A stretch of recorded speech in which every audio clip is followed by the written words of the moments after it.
Hello guys! Annyeonghaseyo! Kumusta kayong lahat? This is Dave, the Kuripot Traveler.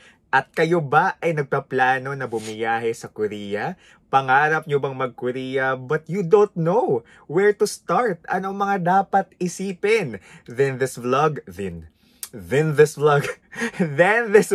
is for you. Share ko sa inyo yung mga bagay na dapat nyong malaman before kayo magpunta sa Korea. So these are the things na based on my experience sa ating 4 times na pag-Korea. Tulad nyo ako guys na naging dream destination ko din yung Korea. And pangarap ko na yearly talaga makatungtong sa bansang ito. Share ko lang na if you will travel in the Philippines or anywhere in the world in Korea, you can book your activities and hotels via Klook and use my promo code DaveGinoklok para maka-discount. Good news, meron tayong upsized promo code valid from October 3 to October 10. Dave10BDay. So pwede kayo maka-discount up to 10%. Kung may bago man akong promo code, i-comment ko sa baba. Diba? Nakapag-commercial pa tayo. Without further ado, I will share with you 9 things na dapat nyong malaman bago kayo bumiyahe papuntang Korea. Saan ba tayo dapat magsimula? Number 1, you should know the seasons. Para you should also know kung kailan nyo gusto mag-travel. So sa Korea, meron tayong apat talaga. So sa Korea, meron tayong 4 na seasons. So currently, it's autumn season and it's my favorite season. It's from September to November.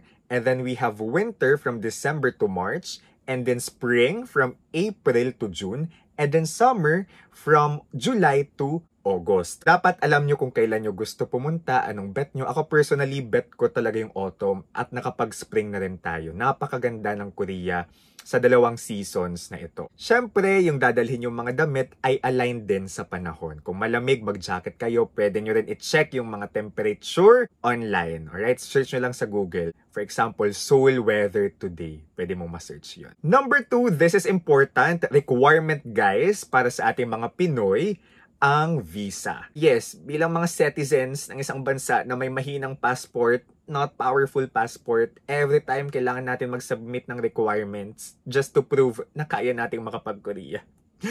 So yeah, sad reality. Ako, 5 times akong nag-apply ng Korean visa, lahat yung single entry. And recently, nagrantan tayo ng multiple entry. So may separate vlog tayo on how to apply Korean visa, okay? You can apply 3 months before your intended travel. Number 3, actually, ito guys, yung pinakauna kong step lagi kung gusto kong mag-Korea.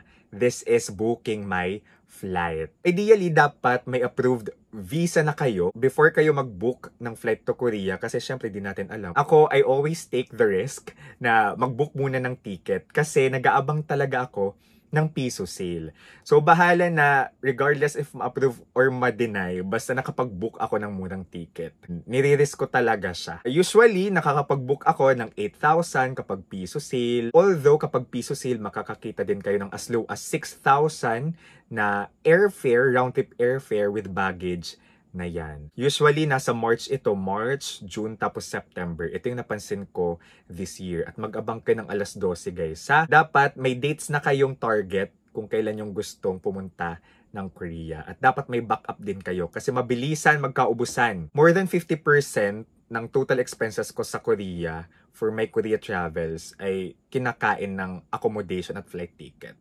Kaya ako ay always strive na makahanap ng murang flight ticket. Tinatanong din kasi ako kung paano ko nagagawa mag-travel sa Korea ng mga around 30k lang, yung total expenses. So it's because nakakahanap ako ng murang flight at murang accommodation. So speaking of accommodation, after ko mag-book ng flight ticket, nagbubook na rin ako ng accommodation. And I make sure na may free cancellation option, okay? So kung may mangyari man, ma-deny man yung visa natin, at least hindi na sayang pera natin sa accommodation at pwede natin siyang ma-cancel. Mas makaka-secure kayo ng magandang accommodation na nasa magandang location at mas mura-mura pa kapag mag-book kayo earlier, alright? Months before your trip. So make sure na malapit ito sa subway station para very convenient lang. Konting lakad, punta na kayo sa destination ninyo. Ang area na pwede kayong mag-book ay Myeongdong. So that's a very central location. And then, ito yung street food capital ng Seoul. I mean, maraming stall talaga dito for street food. So, mag-enjoy dito yung mga foodies. And then, shopping din. And then, Hongdae. First time ko sa Korea, nagstay ako sa Myeongdong. But, nung first time ko din sa Korea, when I went to Hongdae for the first time, na love at first sight ako. As in, na love at first sight ako. Na feel ko, shocks. Sa next balik ko ng Korea, I will definitely stay in Hongdae. Sa mga sunod kong balik ng Korea, lagi na ako sa Hongdae. I just love the vibe. The vibe in Hongdae, it's very vibrant. May mga nagbabusking, very youthful. At hindi siya natutulog. Yung Myeongdong kasi around 11, tahimik na yan eh. Yung Hongdae around 11, buhay na buhay pa yan. You can book your accommodation via Klook or via Agoda. Pwede rin booking.com. So, tingnan nyo na lang kung saan yung pinakamura. Number 5, book your activities and travel items ahead. So, isa ito sa part ng planning, yung pagbubook ng mga travel items na dapat nyong i-book, pagbubook ng activities, kung may mga bet kayong activities, for example, Nami Island, ganyan. Very ideal yan for autumn season, yung Nami Island. Before pa man ako maging Klook creator, no biases sa Klook na ko lagi. I-comment ko din sa baba yung different activities and items na pwede nyong mabook via Klook. If it's your first time in Korea, tapos marami kayong gustong mapuntahan, may mga gusto kayong puntahan na may entrance fee, then you can book the Discover Seoul Pass. I-comment ko din yung link sa baba. Kasi itong Discover Seoul Pass, pwede kayong makapasok sa different attractions, may amusement park din, such as Lotte World, for free. Hindi naman for free, kasi binayaran nyo yung Discover Seoul Pass. Pero gets ba, kung may Discover Seoul Pass kayo, libre na kayo makakapasok sa Lotte World. Di nyo na kailangan magbayad. Nag-hand river pa kami, nagamit din namin yung Discover Seoul Pass for Arex. Very masusulit nyo ito kung plaplanuhin nyo yung itinerary talaga ninyo for Discover Seoul Pass. So, pwede nyo ma-check kung ano yung mga different attractions na pwede nyo mapasukan for free. Tapos, pwede rin yung handbook rental. And guys, kapag naka-handbook kayo sa Korea, sa Seoul, libre na yung entrance sa palaces. Makita lang kayo naka-handbook. So, very sulit talaga itong Discover Seoul Pass. I-maximize nyo lang at planuhin yung itinerary para masulit talaga ninyo. Number 6, speaking of itinerary, not just the Discover Seoul Pass, pero isa sa mga dapat ninyong planuhin talaga ay yung itinerary ninyo for your whole Korea trip. Okay? So, dapat, very smart kayo sa pagpa-plan. Yung mga magkakalapit na destinations, dapat nasa isang araw yan. Or kung may theme kayo, para feel na feel ninyo, yung Korea trip ninyo. For example, ako minsan, nag-isang araw ako for cafes. Ayun, nag-isang araw din ako for K-drama locations, mga spots, ganyan. So, ito yung mga dapat nyong i-plan. Ano ba yung mga places na gusto ninyong puntahan? Ano ba yung mga gusto ninyong gawin? You can search on Google, watch vlogs, magbasa ng mga vlogs. Ako yan yung ginagawa ko every time I travel, not just in Korea. I always search kung ano yung mga places na dapat puntahan. So in Korea, you can search yung mga cafes, kasi ang ganda ng cafe culture, yung mga historical sites, yung mga palaces, where to eat, anong mga pwedeng kainin, anong mga pwedeng gawin sa Korea. Guys, ang mga ito ay pwede nyong ma-search din sa YouTube channel ko. So, marami na akong playlist for my Korea travels na pwede nyong ma-binge watch. Number 7, transportation. So, you should know na yung transportation sa Korea, mainly yung public transportation nila ay buses and subways na very efficient, very convenient, very world-class. Napakaganda, very superior ang kanilang, lalo na kanilang subway system. For navigation, internet is important. Internet is important to stay connected and important para makapag-navigate kayo doon. So, ang gamit ko doon usually ay Google Maps or Naver Maps. So, pwede nyo ma-download yung Naver Maps, alright? Kung ito yung gusto nyong gamitin. So, ito talaga yung very pang-Korea na application for navigation. For the internet, pwede kayong gumamit ng eSIM or yung SIM card. So ako, nakapag-book din ako ng SIM card via Klook. Comment ko din ulit yung link sa baba.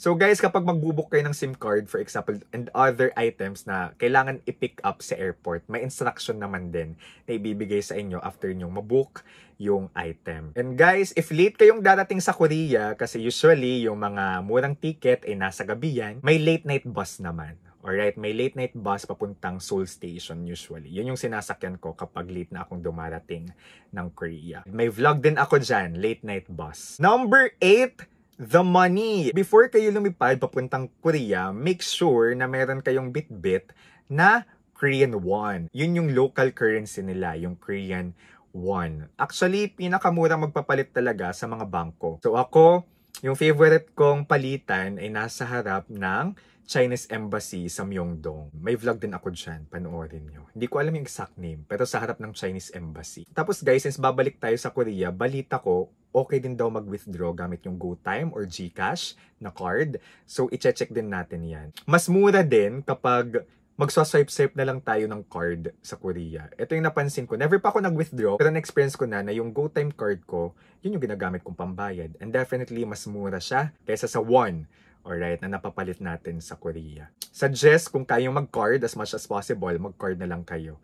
Yung GoTime or GCash. Last but not the least, the language. Alright, so try, before you go to Korea, try kahit papaano to learn the basics, diba? Yung mga anyong haseyo. To be honest, kailangan kong mag-review ng mga basic. Anyong haseyo, hello, kamsamnida, juesong heyo, I'm sorry. Yung mga juseyo, juseyo is please. Yung mga basic, mul is water, bap is rice. Yung mga kapag kumakain kayo. Sabi din kasi ng Korean colleagues ko, yung mga teammates ko from Korea, they appreciate it. Every time a tourist tries to speak their language, they feel happy. Na-appreciate talaga nila. Kaya nyo naman mag-travel, especially sa Seoul, kahit hindi kayo marunong mag-Korean. Okay lang yan. Kasi, marami na rin naman ang nakakaintindi ng English sa Seoul. And kung hindi man nakakaintindi ng English, may Google Translate naman.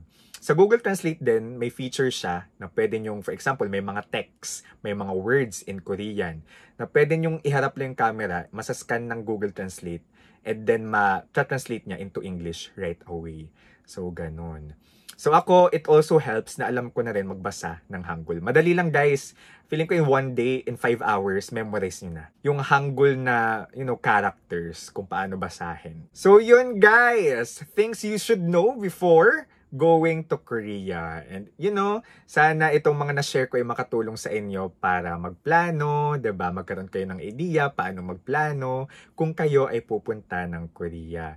So sa mga nangarap diyan na mag-Korea, fighting lang. Sana ma-approve yung visa ninyo, if hindi man multiple entry, at least single entry. Pero sana ma-push na yung multiple entry kasi pansin ko maraming na-approve ng multiple entry recently. So, I can't wait to be back in Korea. So, may bago tayong camera. Itong gamit ko ngayon ay iPhone. So, meron tayong bagong camera and hopefully, mas humaba-haba na yung Korea vlogs ko, diba? Mas maayos na tayong makapag-vlog dahil minsan naiklian ko kasi naubos yung memory ng iPhone.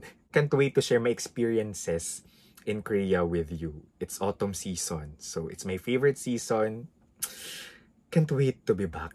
So yun guys, i-push nyo na yung Korea trip na yan. This is Dave, the Koripot Traveler. Let's live our best lives. Bye-bye! Annyeong! See you in Korea!